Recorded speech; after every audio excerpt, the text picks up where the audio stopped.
Gianluigi Fargiano dipastikan gabung timnas Indonesia setelah lolos semifinal Asian Cup 2024. Elkan Bagot kembali dibahas di sela-sela latihan terakhir timnas Indonesia. PSSI akhirnya konfirmasi Mauro Zilstra resmi diproses, siap sumpah WNI bareng oleh Romeni. AFC akhirnya putuskan laga timnas Indonesia versus Bahrain tetap digelar di Jakarta. Media Amerika Serikat dukung timnas Indonesia bantai pasukan Filipina. Pelatih Filipina sesumbar bakal kalahkan skuad Garuda. Simak informasi selengkapnya sebagai berikut.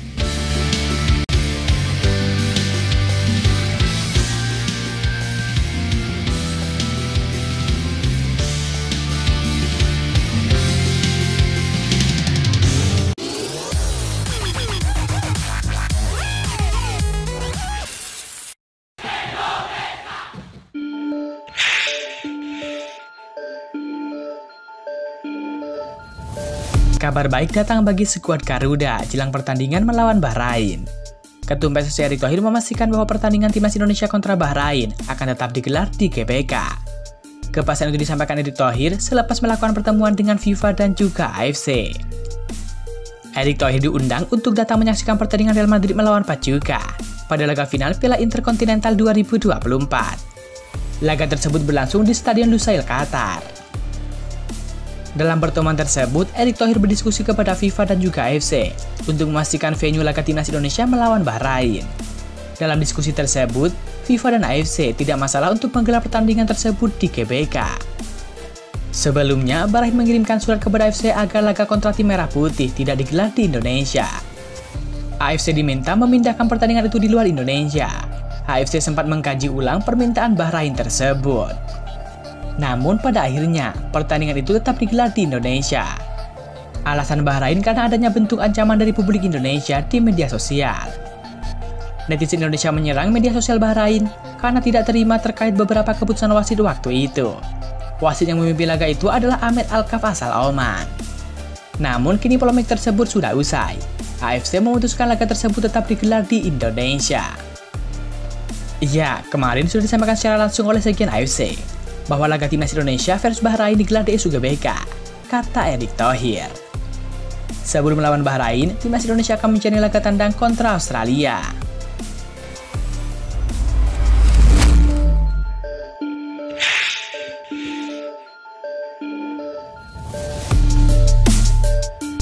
Anggota Sko PSSI membenarkan nama Mauro Zilstra sudah masuk ke dalam daftar calon pemain keturunan yang akan proses WNI. Meski demikian, PSSI belum memproses lebih lanjut karena masih mempelajari dokumen naturalisasi sang pemain.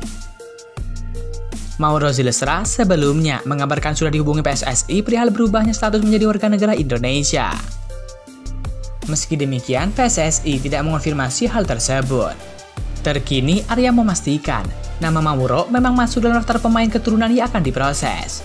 Namun PSSI saat ini masih dalam tahap pengecekan dokumen dan kelengkapan syarat lainnya. Lagi kita lihat, godok dulu mana yang kurang.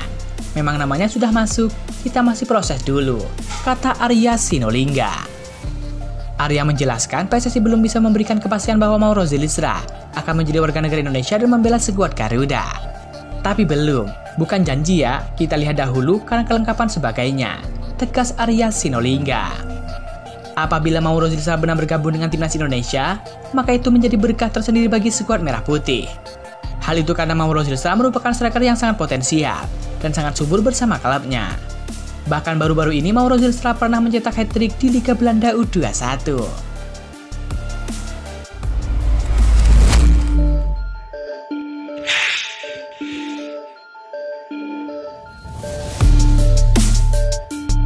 Anggota Sko PSSI yakni Arya Sinulinga angkat bicara perihal tidak dipanggilnya Elkan Bagot untuk membela timnas Indonesia.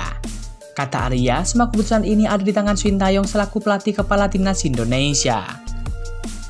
Namun pihaknya menegaskan bahwa hubungan Elkan Bagot dan Sintayong sudah membaik. Sekarang tinggal menunggu keputusan Sintayong apakah ia akan memanggil ataupun memakai jasa Elkan Bagot atau tidak. Elkan Bagot terakhir kali membela timnas Indonesia pada Piala Asia 2023 yang digelar pada Januari 2024 lalu. Setelah itu, Sintayong tak lagi memanggil pemain kelahiran Bangkok, Thailand tersebut. Isunya, Sintayong marah kepada Elkan Bagot yang tidak datang ke timnas Indonesia U23 saat mau melawan Guinea pada laga playoff Olimpiade Paris 2024 Mei lalu. Padahal saat itu Sintayong membutuhkan Elkan Bagot untuk menambah kekuatan di lini belakang timnas Indonesia.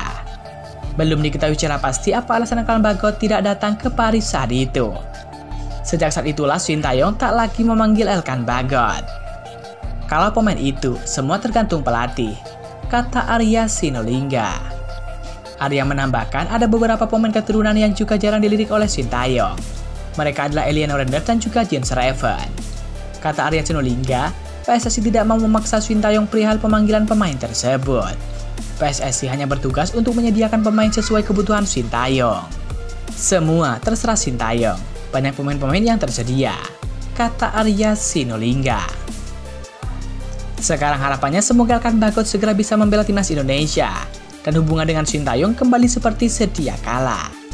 Tenaga Elkan Bagot sangat dibutuhkan oleh timnas Indonesia, mengingat ia adalah bek tangguh di lini belakang skuad Garuda. Terlebih lagi saat ini timnas Indonesia tengah berjuang di Piala AFF 2024. Apabila Elkan bisa bergabung, maka itu akan menjadi berkah tersendiri.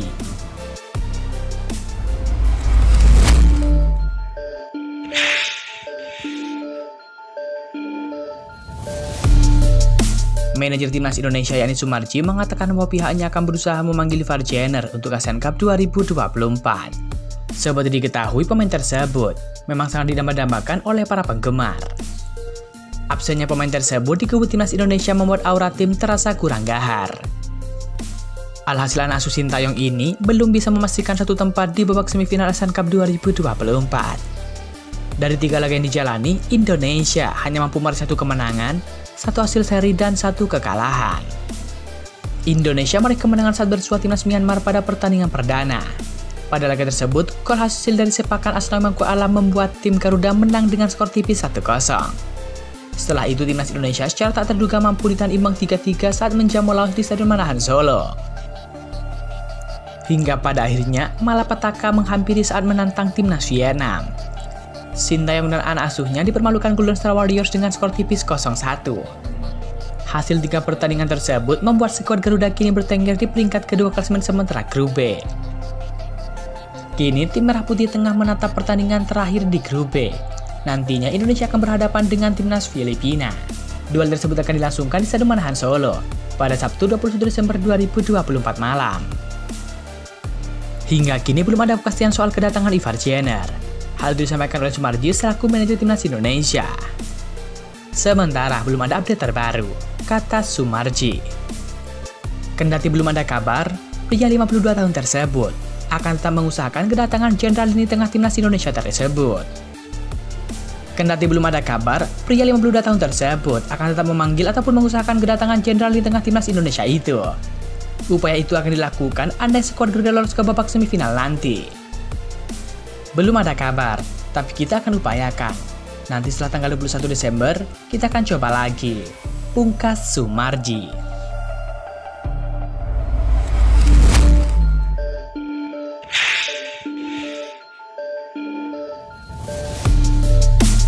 Pelatih Filipina yakni Albert Capelas percaya diri bisa mengalahkan timnas Indonesia di Asian Cup 2024. Filipina saat ini belum terkalahkan dalam 3 laga fase grup Asian Cup 2024 ini. Namun dari 3 laga yang dijalaninya, Filipina selalu meraih hasil imbang sehingga posisi mereka masih ada di peringkat keempat. Untuk bisa membuka peluang lolos ke babak semifinal, Filipina wajib mengalahkan timnas Indonesia. Capelas percaya diri timnya bisa melakukan hal tersebut. Pemain saya masih punya 100% motivasi untuk bertarung. Kami sudah mencapai fase akhir di babak grup dan kami masih punya kesempatan untuk meraih kemenangan, ucap Capelas. Capelas menilai dari segi permainan, Filipina sudah menunjukkan bahwa mereka memiliki level yang sama dengan tim-tim elit di kawasan Asia Tenggara. Tantangan terbesar bagi Filipina jelang lawan Indonesia adalah waktu istirahat yang minim. Bila Filipina bermain seperti yang ditunjukkan saat melawan Vietnam, dan menciptakan banyak kesempatan seperti yang kami lakukan di laga-laga lainnya, kami masih bisa mengalahkan Indonesia, tegas pelatih Filipina tersebut. Saya tahu para pemain hanya punya sedikit waktu istirahat, namun mereka akan memberikan penampilan yang terbaik untuk meraih kemenangan dan lolos ke semifinal. Saya bangga dengan tim ini dan tak khawatir dengan laga berikutnya lawan Indonesia, kata Capelas. Filipina otomatis hanya punya waktu untuk istirahat selama 2 hari jelang laga melawan Indonesia. Hal itu masih belum dipotong waktu perjalanan menuju Solo. Sementara itu, Indonesia punya waktu istirahat lebih banyak karena terakhir kali bertanding pada tanggal 15 Desember 2024 lalu. Tentu mari kita doakan semoga timnas Indonesia bisa meraih hasil positif di laga selanjutnya, yakni melawan Filipina. Laga itu akan sangat penting bagi pasukan Sintayong untuk menjaga asa lolos ke semifinal Piala AFF 2024. Kemenangan ataupun 3 poin menjadi harga mati bagi pasukan Sintayong. Apabila kalah, maka otomatis timnas Indonesia akan gagal melaju ke semifinal Piala AFF 2024.